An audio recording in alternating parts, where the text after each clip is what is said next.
Pero Moisés dijo: no teman, manténganse tranquilos y verán la salvación que el Señor les dará hoy, porque esos egipcios que hoy ven, nunca más los verán. El Señor peleará por ustedes. Estén tranquilos. Éxodo 14, 13 y 14. Generalidades con respecto al Éxodo. La fecha más probable del Éxodo es el año 1450 a.C., período en el que Egipto estaba gobernado por los poderosos reyes de la dinastía 18ª. José probablemente había servido a uno de los reyes Ixos semíticos de la dinastía 15ª. Finalmente, Sequenenre, un príncipe local de Tebas, asumió la tarea de luchar contra los Ixos. Sus hijos, primero Camosis y luego Amosis, siguieron la lucha hasta que después de una larga guerra los Ixos fueron expulsados del suelo egipcio. Amosis fundó una nueva dinastía nacionalista y muy poderosa, tanto en su país como fuera de él. Construyeron un imperio que llegó desde Nubia, en el sur del África, hasta el río Éufrates en el Asia.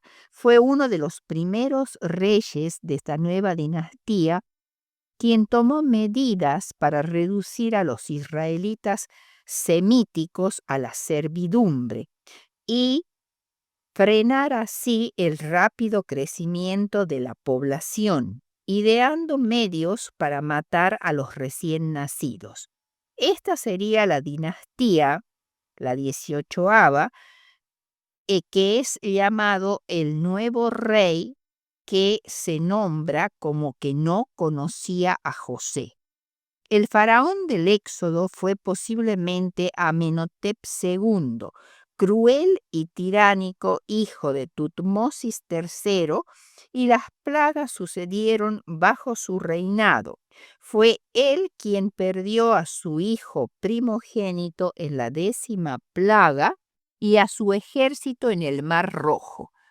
Quien lo sucedió fue otro hijo suyo, Tutmosis IV, que reinó desde el 1427 al 1419 a.C., quien dejó para la posteridad un monumento que menciona su elevación inesperada al trono, ya que él no era el primogénito, el príncipe heredero, porque éste había muerto en la 10ª plaga, en la que perecieron los primogénitos.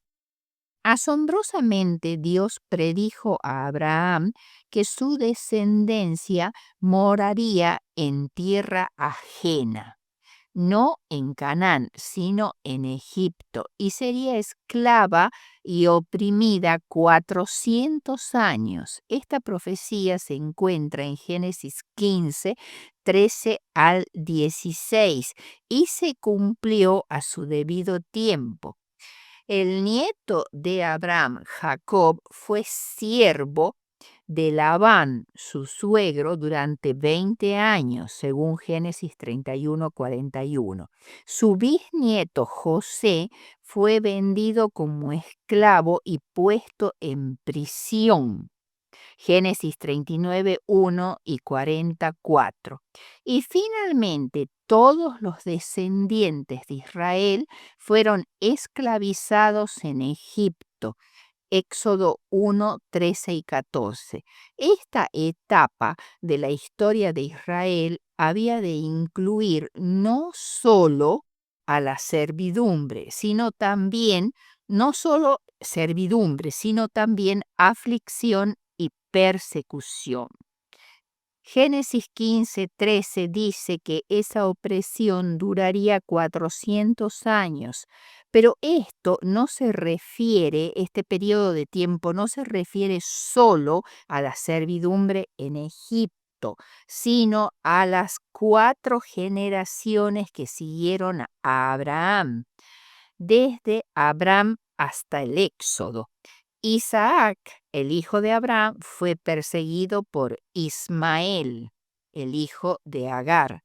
Jacob huyó de Esaú para salvar su vida y más tarde de Labán, su suegro. José fue vendido como esclavo por sus propios hermanos y finalmente los hijos de Israel fueron grandemente oprimidos por los egipcios después de la muerte de José. En realidad, el tiempo que pasó Israel en Egipto como siervos fue de 215 años. Los 430 años son las 4 generaciones desde Abraham hasta José y hasta la descendencia de José que son oprimidos en forma, digamos, masiva. Hubo 2 razones fundamentales para la indudable dilación en el cumplimiento de la promesa divina de dar a Israel la tierra de Canaán. Primero, se necesitaría tiempo para que Israel se multiplicara hasta el punto de poder tomar el país, posesionarse de Canaán.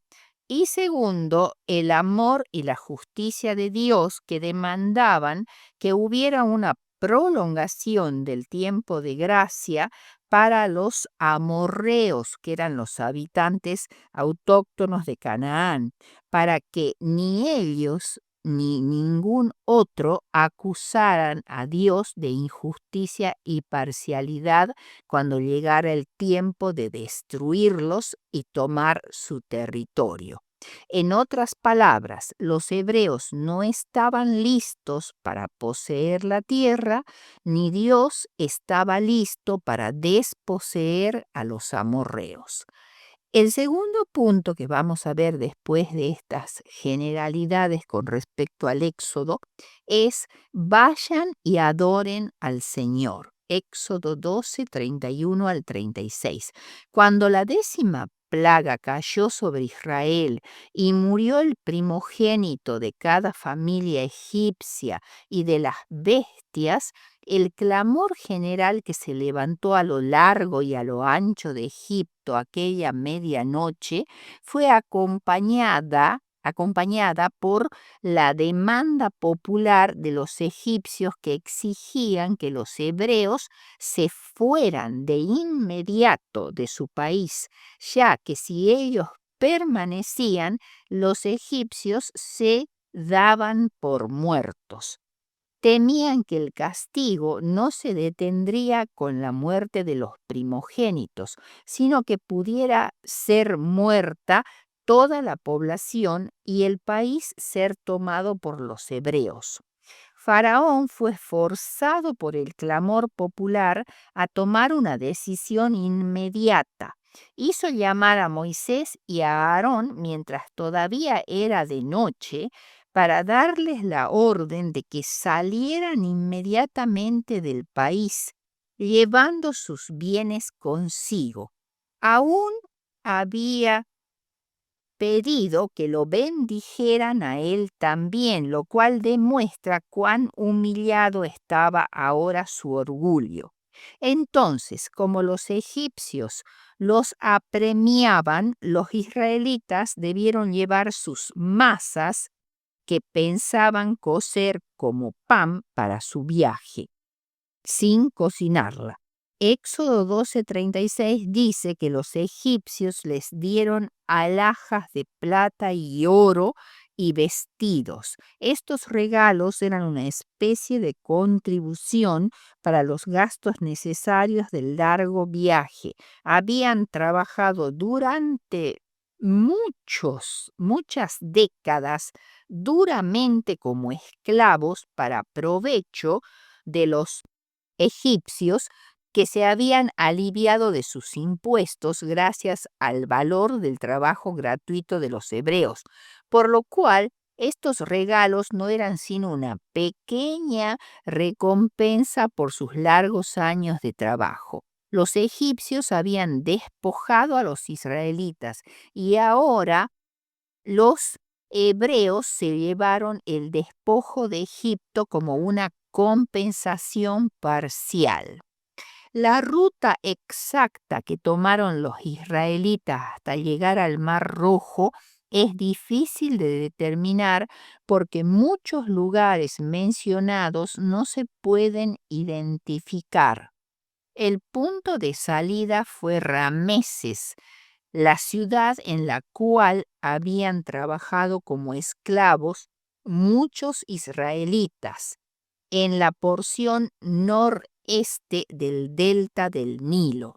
Desde allí llegaron a Sucot, quizá el primer lugar de encuentro, ya que estaba en la tierra de Gosén, el hogar de los israelitas durante los 215 años anteriores. La ruta más corta y natural para llegar a Canaán habría sido el camino del desierto costero vía Rafia hasta Gaza, llamado el camino de la tierra de los filisteos. Pero no les permitió Dios usar esa ruta porque aún los hebreos no estaban listos espiritualmente para abrirse paso a mano armada a través de una región fuertemente fortificada. En cambio, fueron conducidos en dirección sudeste por el camino del desierto del Mar Rojo y fue el primer lugar donde acamparon. Alcanzaron el mar cerca de Pi-Hahirot. El Mar Rojo, en hebreo Mar de las Cañas, es un angosto mar que separa la península arábiga del África y que se divide en el norte en dos golfos separados por la península de Sinaí. El brazo occidental o Golfo de Suez tiene 290 kilómetros de largo y un ancho promedio de 32 kilómetros.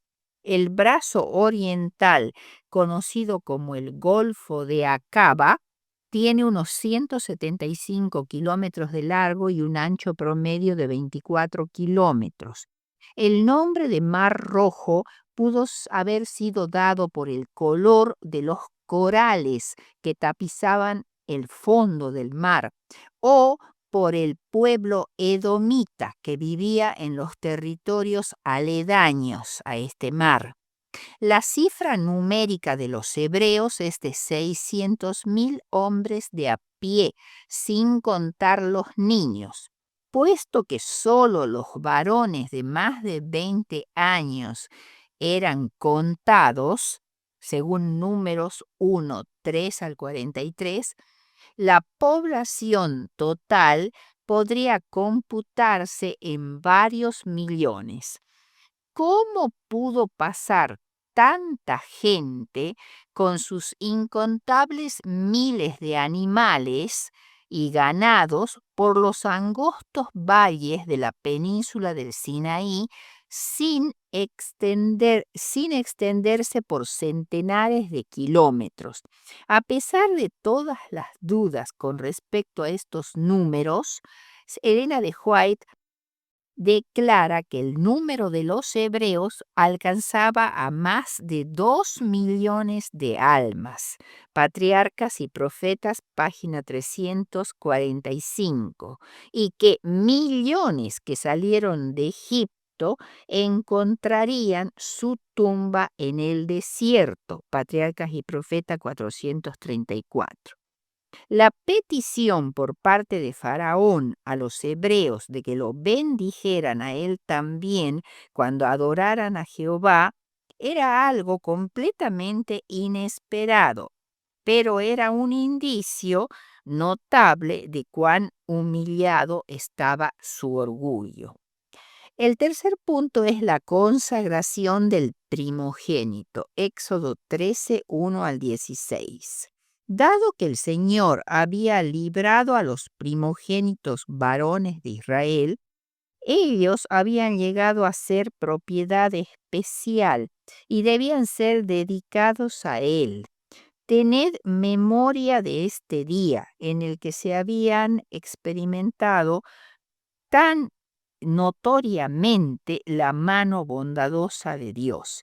Estaban saliendo de Egipto en el mes de Abib, que es equivalente a nuestro mes de abril, marzo, que significa el mes de las espigas, porque los cereales estaban entonces en espiga. Abib se convirtió de aquí en adelante el primer mes del año eclesiástico.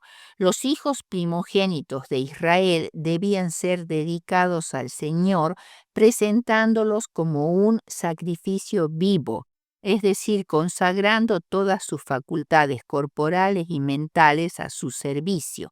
Más tarde, en el tiempo, Dios separó a la tribu de Leví para su servicio como un sustituto de los primogénitos de las otras tribus. Éxodo 32, 26 al 28. Pero de todos modos el primogénito debía ser redimido o comprado de vuelta del Señor mediante el pago de 5 siclos de plata. Números 3:47. Esta legislación era válida tanto para los humanos como para los animales. La consagración de los primogénitos enseña, primero, que todo pertenece a Dios, pues Él es nuestro creador y el dueño de cuanto existe. Segundo, los primogénitos de los israelitas eran el primer fruto de las bendiciones concedidas a ellos por Dios. Y tercero, los primogénitos fueron recomprados, o sea, librados, perdón, o redimidos de la muerte, como lo son quienes están bajo la sangre de Jesús. El cuarto punto es el cruce del Mar Rojo, Éxodo 13, 17 a 14, 12. Moisés seguramente recibió entrenamiento militar durante su permanencia en Egipto en el palacio del faraón y por lo tanto sabía cómo organizar a un número tan enorme de personas para desplazarse hasta el Mar Rojo. Éxodo 12:51 dice que los israelitas estaban ordenados en escuadrones, lo que significa unidades o batallones bajo el mando de un jefe. Se calcula que el éxodo ocurrió probablemente en marzo del año 1450. Sucot fue el primer lugar donde acampó Israel. Probablemente fue completada allí su organización. Antes de que estuvieran listos para tomar posesión de la tierra de Canaán, primero debían unificarse como nación y aprender a confiar en Dios, a quien apenas conocían todavía. Eran una raza de esclavos desarmados y no estaban acostumbrados a la guerra. Si hubiesen sabido lo que tenían por delante, nunca hubieran estado dispuestos a salir de Egipto. Por ello Dios los guió por una ruta más tortuosa, porque Dios le había informado ya a Moisés que el pueblo de Israel debía reunirse en el monte Horeb, en la península del Sinaí, después de su partida de Egipto. Por ello el pueblo se desvió hacia el sur, desde Sucot, y llegaron al borde del desierto de Etam, hacia el mar de las Cañas o Mar Rojo. Este desierto está entre Egipto y el Mar Rojo. Éxodo 13:18 dice que los israelitas estaban armados Pero como no tenían armas y no estaban habituados a la guerra, el significado de armados implica la idea de que no eran una turba de fugitivos, sino un cuerpo bien organizado en divisiones con un jefe, todos bajo Moisés, un caudillo sabio y determinado. El que llevaran los restos de José para sepultarlos en Canaán, como había sido su expreso pedido antes de morir, muestra que indudablemente no habían perdido de vista la promesa de liberación. Acamparon en Etam, Éxodo 13:20. Este fue el segundo campamento de los israelitas en el confín del desierto, pero no ha sido aún identificado. Es muy posible que se tratara de una fortaleza fronteriza, de las cuales existían muchas, que se extendían desde el mar Mediterráneo hasta el Golfo de Suez. Era un sistema de torres armadas, cada una a la vista de la siguiente, construidas con el claro propósito de evitar que entraran en Egipto las tribus del desierto oriental y el de controlar el tránsito entre Egipto y el Asia. Obviamente, las huestes de Israel no podían haber pasado sin el consentimiento de los guardianes. El objetivo de Faraón al dejarlos ir era que los hebreos llegaran al desierto oriental egipcio y adoraran a Dios allí. Pero cuando los guardianes de la frontera le informaron a Faraón que los israelitas proseguían su marcha por el desierto hacia el Mar Rojo, salió el Faraón en su persecución. Para convencer al pueblo de la dirección divina y para guiar a Moisés por la ruta precisa a seguir, Dios personalmente dirigía su jornada de cada día. Los comandantes de los ejércitos solían usar humo o señales de fuego para conducir sus fuerzas a través de tierras desoladas y sin caminos. Pero el pueblo de Israel tuvo algo mucho más superior, la columna de nube de día y de fuego en la noche, que no era de factura humana, sino una manifestación milagrosa de la presencia de Cristo. Primera de Corintios 10, 1 al 4. Esta nube apareció delante de ellos cuando saliendo de Etam entraron en el desierto. Era como una columna que de día aparecía como una nube oscura en contraste con la luz del sol, pero de noche como una luz radiante, como dice Números 9, 15 y 16. El Señor mismo estaba en ella y desde ella hablaba con Moisés. Así es que simbolizaba la dirección y la protección divinas. La nube guiaba su camino en el día e iluminaba el campamento en la noche cuando descansaban. Permaneció con Israel durante todo el largo viaje y parece haber desaparecido antes de que cruzaran el Jordán. De la misma manera, Cristo no nos abandonará nunca en el viaje a través de la vida. Hasta aquí, la marcha de los israelitas había sido en dirección sudeste, pero Dios ordenó un cambio que les pareció extraño e incomprensible. Debían encaminarse en dirección sudoeste, lo que pronto colocaría al Mar Rojo entre ellos y su destino. Les envió a acampar delante de Pi-Hahirot. Este es un nombre indudablemente egipcio, pero que aún no se ha identificado con certeza. Este Pi-Hahirot estaba entre Migdol y el mar. Migdol era la designación de las fortalezas o baluartes fronterizos de los egipcios a lo largo de la frontera oriental y hacia Baal-Zephón. Este nombre, Baal-Zephón, es el de una deidad cananea. Literalmente quiere decir el Señor del Norte, que sería el principal dios de la ciudad de Dafne o Tafnes, que era una ciudad del delta egipcio. Baal-Zephón puede haber recibido este nombre de estados cananeos cuya capilla o santuario estaba en ese lugar. ¿Cuál era el propósito de Dios al dirigir a los israelitas en una dirección tan extraña? Parecía desde el punto de vista humano la ruta más insensata que podían haber tomado, porque Canaán, que era el objetivo final que debía alcanzar Israel, estaba al noreste de Egipto, pero la columna de nube los dirigió al suroeste cuando llegaron a los límites orientales de Egipto.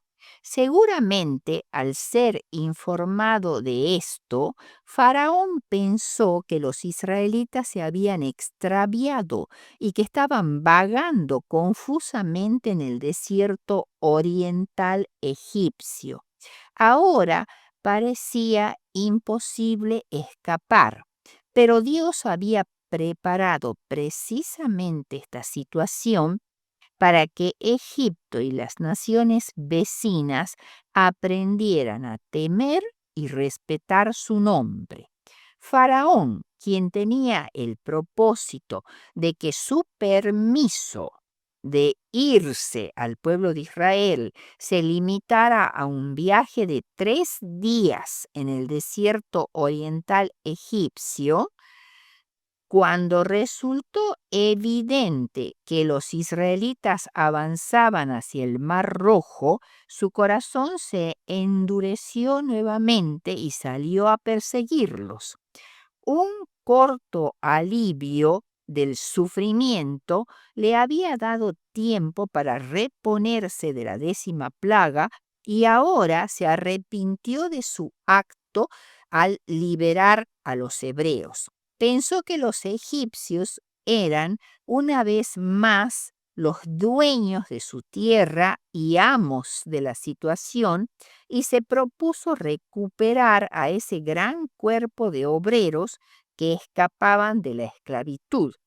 Tomó, por lo tanto, 600 carros de guerras escogidos, dirigidos por guerreros distinguidos, que pertenecían probablemente a la escolta real. Frente a tamaña desventaja, Éxodo 14:8 destaca: pero los hijos de Israel habían salido con mano poderosa, o sea, con la mano de Dios. A los carros les seguía la infantería fuertemente armada, y estas fuerzas militares egipcias alcanzaron a los hebreos cuando apenas se habían detenido a acampar y estaban tremendamente temerosos porque su situación humanamente parecía estar desesperada. Estaban encerrados al este por el mar, al sur por una escabrosa montaña, al oeste por desiertos montañosos y al norte por los ejércitos egipcios. O sea, el escape parecía imposible. Además, estaban desarmados y sin preparación para el combate. Y a todo esto se aumentaba que no habían aprendido todavía a poner su confianza en el poder y la protección de Dios. Los más piadosos entre los israelitas clamaron a Dios, mientras los más incrédulos murmuraron contra Moisés. Éxodo 14:11. Y dijeron: ¿no había sepulcros en Egipto que nos has sacado para que muramos en el desierto? Dijeron sarcásticamente. Moisés era el blanco de la indignación. Argumentaban que como dirigente debiera haber hecho algo mejor que colocarlos en una situación tan peligrosa. Mejor nos fuera servir a los egipcios que morir nosotros en el desierto. Moisés, sin embargo, muestra noble valor y confianza en Dios. Aunque quizás solo entendía vagamente que Dios sería glorificado en Faraón, en todo su ejército, como dice Éxodo 12:4. No entendía muy bien cómo se iba a cumplir esta glorificación de Dios por Faraón y por su ejército, pero permaneció tranquilo y confiado en que todo saldría bien. No había mucho que él pudiera hacer fuera de contar con la liberación del Señor. No sabía cómo Dios podía cumplir su voluntad, pero su experiencia en su cooperación con Dios en la tierra de Egipto le aseguraba que el Altísimo era plenamente capaz de rescatar a su pueblo, que mostraba tan poca fe. A los egipcios que hoy habéis visto, nunca más para siempre los veréis, les dijo Moisés. Cuando Moisés acude a Dios en procura de ayuda y exponiendo las quejas del pueblo, Dios le dice: ¿por qué clamas a mí? Alza tu vara y extiéndela sobre el mar. Los israelitas, en vez de despotricar contra Moisés y contra Dios, debían avanzar, porque a través de Moisés, que alzó su vara sobre el mar, lo cual hizo para que el pueblo confiara plenamente en el jefe que Dios había escogido. Yo endureceré el corazón de los egipcios, había dicho Dios. Los egipcios ansiaban recuperar su tesoro perdido y planeaban una sangrienta represión para los que se resistieran a ser capturados. Se habían hecho fríos y despiadados. El ángel de Dios, manifestado en la columna de nube, es llamado Jehová en el versículo 24, pero aquí es llamado el ángel de Dios. Era Cristo el que estaba en la columna de nube y en quien estaba el nombre de Jehová.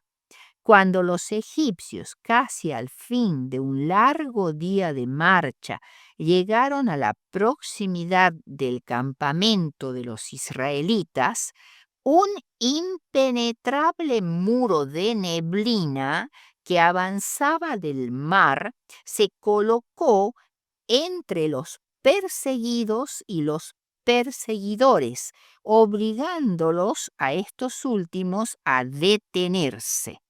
Era la columna de nube que ocultaba a Cristo. Convencidos de que los hebreos no podían escapar, los egipcios pospusieron el ataque hasta el día siguiente.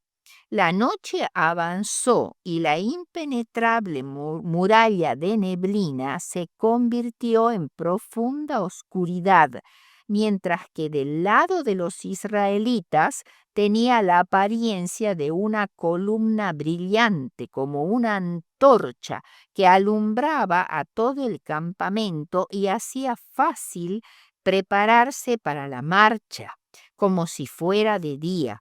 Así fue que se reunieron los rebaños, se cargaron las bestias de carga y se dispusieron en orden de marcha las diversas tribus y familias israelitas. Tan solo esperaban la orden de partir. Cuando Moisés extendió su vara sobre el mar, como le había indicado que lo hiciera Dios, un recio viento oriental enviado por Dios que soplaba desde el sudeste al noreste hizo que el mar quedara en seco y las aguas se dividieron en dos y se dispusieran como un muro para proteger a los israelitas de un ataque a su derecha o a su izquierda. La luz de la columna de fuego de Dios brilló sobre las olas espumosas y alumbró el camino, que era como un inmenso surco a través de las aguas del mar, que se perdía en la oscuridad de la lejana playa. Cuando los israelitas dejaron la orilla occidental del Mar Rojo, la nube los siguió, permitiendo a los egipcios ver que los hebreos habían escapado. Los egipcios entonces avanzaron inmediatamente a la orilla del mar y encontraron que el pasaje todavía estaba seco. Entraron rápidamente y avanzaron en ardiente persecución. Tan solo cuando toda la hueste egipcia estuvo en el medio del mar, la columna de nube se convirtió para ellos en una columna de fuego y les reveló su ubicación precaria. A la vigilia de la mañana, es decir, desde las 3 de la mañana hasta la salida del sol, que era aproximadamente a las 5:45 horas, dice que Jehová miró. En el Salmo 77, 17 al 19, se da una descripción de lo que sucedió en este momento. Un súbito aguacero acompañado de relámpagos y truenos cayó sobre los egipcios.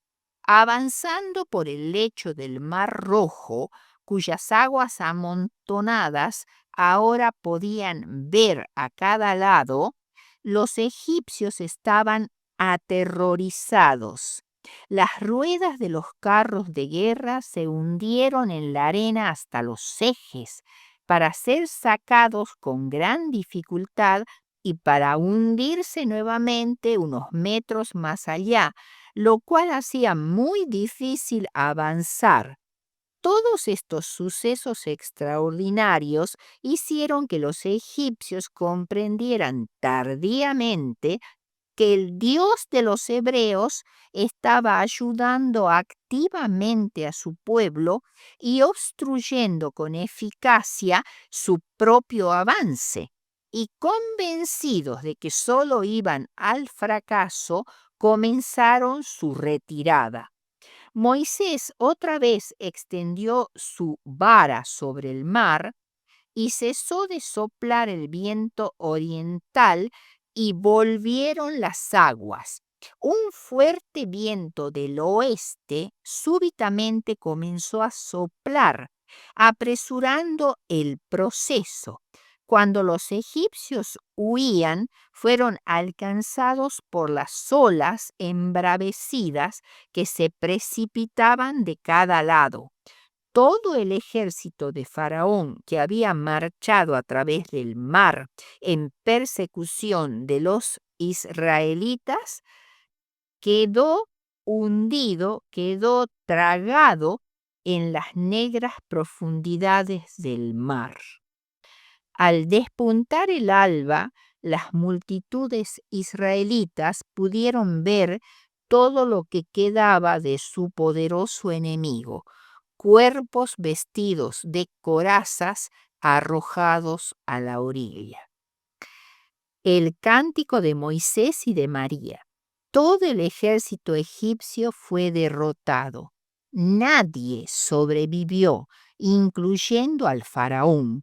El canto de Moisés y de los israelitas ha proporcionado a la Iglesia de Dios un modelo de alabanza en todos sus conflictos con los poderes de las tinieblas. El tema majestuoso es las obras gloriosas de Dios en favor de ellos.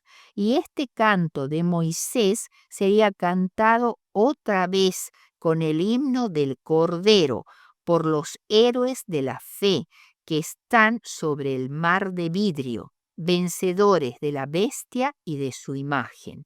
El autor, según Patriarcas y Profetas 2:92, fue Moisés, inspirado por el Espíritu de Dios. Nadie es como él, refiriéndose a Dios, magnífico en santidad, terrible en prodigios, autor de maravillas, dice Éxodo 5:11. El Señor es exaltado, alabado y admirado por su extraordinaria obra en favor de su pueblo. El amor inquebrantable de Dios es especialmente enfatizado y glorificado, porque Él condució al pueblo que había redimido hasta su santa morada. La canción está formada por 7 estrofas temáticas. Primero es la exaltación de Dios, Éxodo 15, 1 al 3. Segundo, la victoria del Señor sobre el faraón, versículos 4 y 5. Tercero, la majestuosa grandeza de Dios, versículos 6 y 7. Cuarto, el poder creador y el juicio del Señor, versículos 8 al 10. 5, la singularidad de Dios, versículo 11. Sexto, el amor del Señor y la redención de su pueblo, 12 al 16. Y séptimo, el descanso que Dios da a su pueblo, 16, segunda parte a 18. Este es un nuevo comienzo para el pueblo de Dios, la creación de Israel como nación liberada. María, considerada una profetisa, crea un breve cántico, Éxodo 15, 21, que repite muchos de los motivos del cántico de Moisés, y ella insta enfáticamente a todas las mujeres a alabar a Dios con panderos. Su corazón rebosa de gratitud y lidera a las demás en la expresión del mismo sentimiento. Conclusión. Dios se revela no solo como un Dios omnipotente, magnífico en santidad, terrible en loores y hacedor de maravillas, sino que aparece como un Padre compasivo y sensato que comprende la situación de ese pueblo que tenía el espíritu deprimido por su prolongada esclavitud, pobremente preparado para la guerra, con un pueblo poderoso y belicoso como los egipcios, que tenían un conocimiento muy limitado de Dios y poca fe en él, que carecían de armas y no estaban habituados a la guerra, que se hallaban estorbados por las mujeres y los niños, los rebaños y las manadas. Por esto, Dios los llevó como un padre que enseña a caminar a su hijo pequeño, tolerando su falta de fe y de valor. El cántico de Moisés no pertenece solo al pueblo judío. Señala la destrucción de todos los enemigos de la justicia y la victoria final del Israel de Dios.